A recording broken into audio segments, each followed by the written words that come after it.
শ্রমিকদের স্বপ্ন নিয়ে চলছে দুর্নীতির খেলা। এই দেশে শ্রমিকরা ঘুম থেকে ওঠেন সূর্যের আগে আর ঘুমাতে যান অনেক পরে, পেট চালানোর জন্য, ছেলে মেয়ের পড়াশোনার জন্য, একটু সম্মান নিয়ে বাঁচার আশায়। আর এই আশা নিয়ে তারা ভরসা করেন সরকারের প্রকল্পের উপর। কিন্তু সেই আশায় যদি বিষ মেশানো থাকে। পশ্চিমবঙ্গ সরকার চালু করেছে বিনামূল্যে সামাজিক সুরক্ষা যোজনা, BMSSY, একটা প্রকল্প যা অপ্রাতিষ্ঠানিক শ্রমিকদের জন্য, যারা রাস্তায় হকারি করেন, রিক্সা চালায়, ইট টানেন, রাজমিস্ত্রি, নানান রকম, যাদের ঘামে এই সমাজটা দাঁড়িয়ে আছে।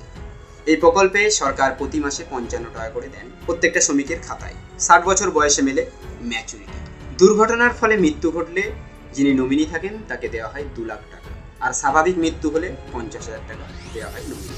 এই প্রকল্প একটা আশ্বাস যে গরিবদের জন্য সরকার আছেন। কিন্তু বাস্তবে কি হচ্ছে? নতুন করে নাম তুলতে চাইলে শ্রমিকদের থেকে চাওয়া হচ্ছে 300 থেকে 400 টাকা। মাসে মাসে সরকারের দেওয়া 55 টাকা এন্ট্রি করতে 15 থেকে 20 টাকা ঘুষ চাওয়া হচ্ছে। কেউ মারা গেলে নমিনিকে টাকা পেতে হলেও কাগজপত্র আটকে রেখে দেওয়া হচ্ছে, যদি না তারা ঘুষ দেয়।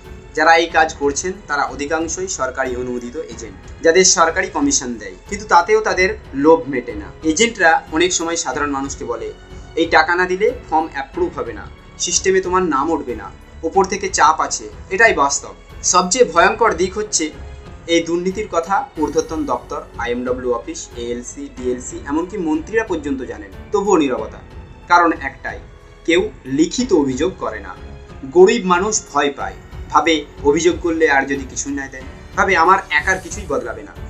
কিন্তু আজকে মিস্টার স্পষ্টবাদী আমরা বলছি, এটা অন্যায়, আর সহ্য করা যাবে না। এই স্কিম আমাদের অধিকার, দয়া নয়। ঘুষ দিয়ে এই অধিকার কেনা যায় না। আমরা যদি চুপ থাকি তাহলে অন্যায় আরও বাড়বে। যদি আপনি এই প্রকল্পে দুর্নীতির শিকার হয়ে থাকেন, লিখিত অভিযোগ করুন স্থানীয় শ্রম দপ্তরে, DLC অফিসে গিয়ে অভিযোগ জমা দিন, দুয়ারে সরকারে ক্যাম্পে সরাসরি জানিয়ে দিন, অথবা মাননীয় মুখ্যমন্ত্রীর দিদিকে বলো নাম্বারে কল করুন। সম্ভব হলে দুর্নীতির প্রমাণ জোগাড় করুন, অডিও, ভিডিও, রসিদ, এবং সেটা তুলে ধরুন। এটাই প্রতিবাদের সময়। যারা গরিবদের হক মেরে খায় তারা সমাজের বড় অপরাধী। তাদের মুখোশ খুলে দিতেই হবে, আজ নয়, এখনই। মিস্টার স্পষ্টবাদী থাকবে আপনার পাশে, সত্যের পক্ষে, সাহসের সঙ্গে। ভিডিওটা শেয়ার করুন যেন প্রতিটা শ্রমিক জানেন এটা তাদের অধিকার। কমেন্টে লিখুন আপনি কোথা থেকে আর আপনি কী ধরনের অভিজ্ঞতা পেয়েছেন। আর সাবস্ক্রাইব করুন মিস্টার স্পষ্টবাদীকে, যেখানে